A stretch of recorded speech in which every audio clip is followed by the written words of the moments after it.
YS Sharmila AP రాజకీయాలపై పూర్తి స్థాయిలో దృష్టి సారించనున్నారు.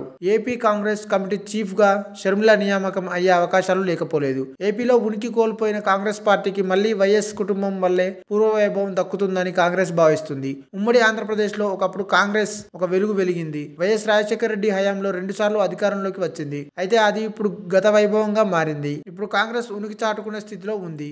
ఇలాంటి తరుణంలో వైఎస్ బిడ్డపై కాంగ్రెస్ ను పటిష్టం చేసే బాధ్యత ఉంది. ఇదే సమయంలో ఆ బిడ్డ ఎదుర్కోబోయేది వైఎస్ కుమారుడిని తన అన్ననే కావడం విశేషం. ఇప్పుడు ఏపీలో వైఎస్ వారసత్వం కోసం పోటీ జరుగుతున్న పరిస్థితి కనిపిస్తుంది. ఇలాంటి తరుణంలో వైఎస్ భార్య జగన్, షర్మిలల తల్లి విజయమ్మ ఎవరికి మద్దతు ఇస్తుంది అనేది కీలకంగా మారింది. వైఎస్ జగన్ వైసీపీ అధినేతగా మరోసారి అధికారం కోసం ప్రయత్నాలు చేస్తున్నారు. తన భర్త ఆశయాలను ముందుకు తీసుకెళ్తున్నాడని విజయమ్మ నమ్ముతుంది.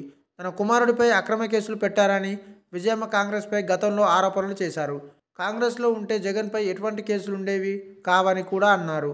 అలాంటి కుమారుడు జగన్ ఇప్పుడు సీఎంగా ఎన్నికలను ఎదుర్కోబోతున్నారు. కుమారుడికి అండగా నిలవాల్సిన బాధ్యత తల్లిగా విజయమ్మకు ఉంటుందని వైసీపీ శ్రేణులు అంటున్నాయి. 2019 ఎన్నికల్లో జగన్ తరపున ప్రచారం చేసి తన కొడుకును గెలిపించాలని ప్రజలను విజయమ్మ కోరారు. అదే సమయంలో తన కుమార్తె వైఎస్ షర్మిల సైతం రాజకీయాల్లో క్రియాశీలకం కావాలని తప్పించారు. తండ్రి ఆశయాలను కొనసాగించడానికి ఆమె కూడా రాజకీయ పంథాను ఎంచుకున్నారు. అయితే వైఎస్ జగన్ ముఖ్యమంత్రి అయిన తర్వాత ఇద్దరి మధ్య దూరం పెరిగింది. దానికి కారణాలు ఏంటి అనేది బయటకు రాకపోయినా అన్నా చెల్లెళ్ల మధ్య గ్యాప్ ఉందనేది స్పష్టమైంది. ఇక తెలంగాణలో షర్మిల పార్టీ పెట్టినప్పుడు వైఎస్ విజయమ్మ ఆమె వెంట తిరిగారు. తెలంగాణలో తన కొడుకు జగన్ పార్టీ లేకపోవడంతో ఆమెకు పెద్దగా కష్టం అనిపించలేదు. అందుకే షర్మిలకు మద్దతు ఇచ్చారు. ఆమె సభలకు సైతం హాజరయ్యారు.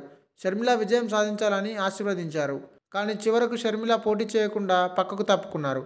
కానీ ఇప్పుడు పరిస్థితి మొత్తం మారిపోయింది. వైఎస్ షర్మిల కాంగ్రెస్లో చేరారు. ఆమె ఏపీ కాంగ్రెస్లో ముఖ్య పదవికి ఎంపిక చేస్తారన్న ప్రచారం జరుగుతుంది. ఏపీ ఎన్నికల్లో వైఎస్ షర్మిల జగన్కు వ్యతిరేకంగా ప్రచారం చేయాల్సి ఉంటుంది. ఇప్పుడు విజయమ్మ ఎవరి వైపు ఉంటారు అనేది కీలకంగా మారింది. ఈ వీడియో మీకు నచ్చినట్టయితే లైక్ చేయండి, షేర్ చేయండి, కామెంట్ చేయండి, సబ్స్క్రైబ్ చేయండి.